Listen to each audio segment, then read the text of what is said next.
भिवंडी तालुका के खारबाव गांव खारबाव ग्राम पंचायत में आज दिनांक 20 जुलाई 2025 को सरपंच पद का चुनाव अध्यासी अधिकारी अरुण बड़गुजर के अध्यक्षता में व ग्राम सेवक विलास पाटिल के उपस्थिति में संपन्न हुआ, जहां सरपंच पद पर श्री महेंद्र द्वारकानाथ पाटिल को बिन विरोध चुना गया। सर्वसम्मानीय ग्राम पंचायत सदस्यों ने बिना किसी विरोध के चुना, तो वहीं नवनिर्वाचित सरपंच श्री महेंद्र द्वारकानाथ पाटिल को भारी संख्या में अनेकों मान्यवर स्वागत करने पहुँचे। वल गाँव के माजी उप सरपंच वनीता पाटिल, महाराष्ट्र व दक्खन मुस्लिम सेवा संघ अध्यक्ष इमरान शेख, समाज सेवक महेंद्र पाटिल सहित भारी संख्या में मान्यवर आजी माजी सरपंच उप सरपंच मित्र मंडली नातेवाईक तथा सर्वसम्मानीय ग्राम पंचायत सदस्य व कर्मचारी तथा खारबाव गाँव के ग्रामस्थ मंडलों ने उपस्थित होकर शाल और पुष्पगुच्छ देकर स्वागत किया और उनको शुभेच्छा दी। तो वहीं नवनिर्वाचित सरपंच श्री महेंद्र द्वारकानाथ पाटिल ने सभी लोगों का आभार माना। आज दिनांक 20 जुलै 2025 रोजी ग्रामपंचायत खारबाव येथे सरपंच पदाची निवडणूक घेण्यासाठी माननीय तहसीलदार साहेब भिवंडी यांच्याकडे दिनांक 15 जुलै 2025 रोजीच्या आदेशान्वये माझी म्हणजे श्री अरुण पंडित बड़गुजर विस्ताराधिकारी यांची अध्यक्षीय अधिकारी म्हणून नियुक्ती करण्यात आलेली आहे। आजच्या विशेष सभेस उपस्थित असलेले सर्व मान्य सदस्य, सर्व ग्रामस्थ, पत्रकार बंधू, पोलीस कर्मचारी सर्वांचं स्वागत करतो मी। आणि आपल्या सभेचे कोरम 13 पैकी 10 मान्य सदस्य उपस्थित आहेत, म्हणजे आपल्या सभेचे कोरम पूर्ण झालेले आहे। तर आपण सभेस सुरुवात करूया। दिनांक 15 जुलै 2025 रोजीच्या आदेशान्वये अजेंडा प्रसिद्ध करण्यात आलेला होता। त्या अनुषंगाने आपल्या ग्रामपंचायत पदाचे आरक्षण हे सर्वसाधारण प्रयोगामधील आहे। त्या अनुषंगाने दुपारी 3:50 श्री महेंद्र द्वारकानाथ पाटिल प्रभाग क्रमांक 1 यांचे नामनिर्देशन पत्र प्राप्त झालेले आहे। त्यावर सूचक म्हणून श्री मंगेश काशीनाथ काटे पाजी यांची स्वाक्षरी आहे। त्यांनी सादर केलेल्या कागदपत्रानुसार सदर अर्जाची मी छाननी केली, तर सदर नामनिर्देशन पत्र हे मी वैध ठरवले। एकमेव नामनिर्देशन पत्र प्राप्त झाल्याने मी अध्यक्षीय अधिकारी श्री अरुण बड़गुजर असे जाहीर करतो की ग्रामपंचायत खारबाव येथे श्री महेंद्र द्वारकानाथ पाटिल यांची सरपंचपदी बिनविरोध निवड झाली असे मी जाहीर करतो। त्यांचं खूप खूप अभिनंदन, त्यांना पुढे वाटते खूप खूप शुभेच्छा आणि आपण सर्वजण उपस्थित राहिले सर्वांचा आभार। पुन्हा परत इलेक्शनला तुम्हाला सामोरे जाताना तुम्ही केलेल्या कामाची पावती ही लोकांच्या डोळ्यासमोर राहणार आहे आणि लोक ते नजरेत ठेवणार आहे। आता पुन्हा परत तुम्हाला एक सांगतो, काम करीत असताना हेवे जावे गावाच्या रूपाने तुमच्याकडे असतीलच, त्याच्याकडे बिलकुल लक्ष देऊ नका। आपण जनतेसाठी चांगलं काम करत आहोत। चांगलं काम करण्याची आपली मानसिकता आहे की ते तुम्हाला कोणी रोखणार नाही, कारण ते तुमच्या प्रारब्धात आहे। तुम्ही जे काही करता ते तुमच्या प्रारब्धात असावं लागते। आज तुमच्याकडे सेकंड टाइम सरपंच पदाची माळ पडते, हे तुमच्या प्रारब्धात आहे, म्हणूनच तुम्हाला सेकंड टाइम आज सरपंच पद म्हणून तुम्हाला खुशवलेलं आहे। आणि भविष्यात असे शुभ प्रसंग तुमच्या जीवनामध्ये सातत्याने घडत अशी मी आई कालिका माताकडे प्रार्थना करतो। बोलण्यासारखं खूप आहे, अजून कोणी वक्ते बोलणार असतील। परत सर्व ग्रामस्थांचे मनापासून आभार मानतो।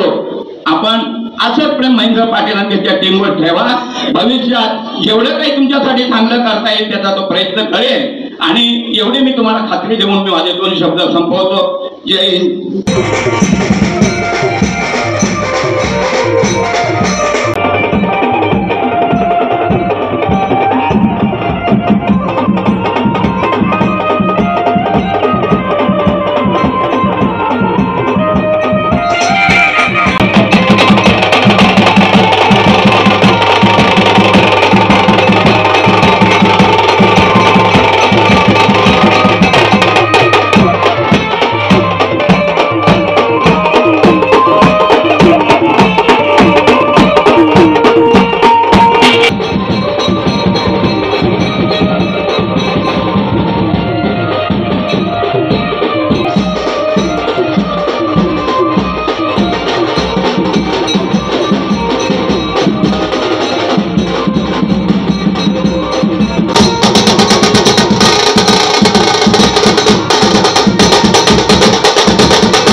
शुभेच्छा देतो की दुसऱ्यांदा ते सरपंचपदी निवडून त्यांची निवड झालेली आहे आणि असंच काम करत राहावा।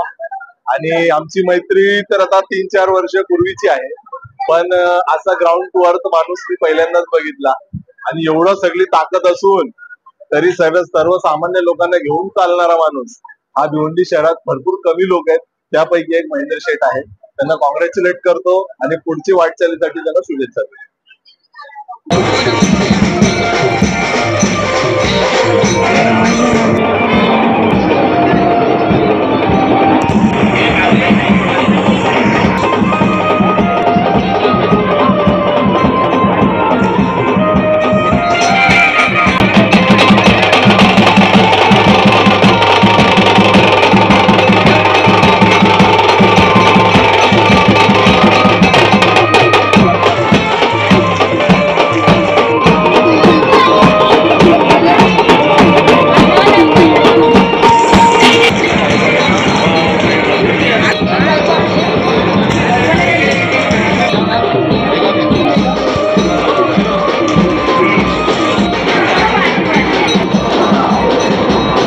आज हा दुहेरी त्याने आनंद माझ्या जीवनात आणलेला आहे।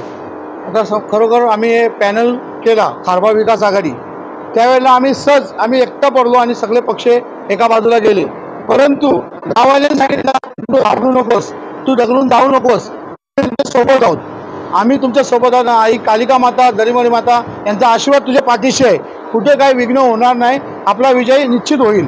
आणि आज या प्रसंगी एवढंच बोलतो, 2021ला पण मला सरपंच पदावर विराजमान केलं आणि तसंच आता 2025ला पण त्यांनी सांगितलं तू सरपंच पद घे, या कारणासाठी घे तर पुढे येणारा थेट इलेक्शन आहे, त्यामध्ये हॅट्रिक हा आम्हाला बॅनर लावता आला पाहिजे, म्हणून तुम्ही हा सरपंच पद घ्या। प्रथम आता माझी राहिलेली प्रमुख यांनी 4 कामं आहेत। एक म्हणजे प्रथम माझ्या गावचा भव्य दिव्य ग्राउंड, दुसरं म्हणजे एक माझ्या गावची सीमा म्हणजे हद्द, आणि तिसरा काम म्हणजे माझा पाण्याचा प्रश्न, आणि चौथा काम म्हणजे मी एक समाज हॉल जी एक गावी दिलेली आहे। हे आम्ही प्राथमिक 4 कामाला प्रथम प्राधान्य देणार आहोत। तसेच आम्ही सुरुवातीलाच लोकांना शब्द दिला होता की जेव्हा आम्ही निवडून येऊ, जेव्हा ग्रामपंचायतचं ऑफिस आम्ही म्हणजे दुसऱ्याकडे होता, छोटासा ग्रामपंचायतचा ऑफिस होता, परंतु आम्ही त्यांना शब्द दिला का बाबा आम्ही ग्रामपंचायतचं ऑफिस नवीन बनवू, त्याचबरोबरला भव्य दिव्य असा आम्ही छत्रपती शिवाजी महाराजांचं स्मारक बनवू, तरच त्या ऑफिसमध्ये बसू, नाही तर बसणार नाही। मग आम्ही त्या एका वर्षात छत्रपती शिवाजी महाराजांचा स्मारक तसेच ऑफिसचं काम पूर्ण केलं आणि त्या ऑफिसमध्ये आम्ही बसायला चालू केलं। गाववाल्यांसाठी एवढंच, जशी आता साथ आहे तशीच शेवटपर्यंत साथ राहावी आणि त्यांचा आशीर्वाद आहे, तो आशीर्वाद घेऊनच मी पुढे जाणार आहोत। आता गाववाल्यांना एवढंच सांगतो, फक्त तुम्ही असा आशीर्वाद ठेवा, त्यानंतर तुम्ही सांगाल त्या पद्धतीने हा महेंद्र पाटील तुमच्यासाठी करेल।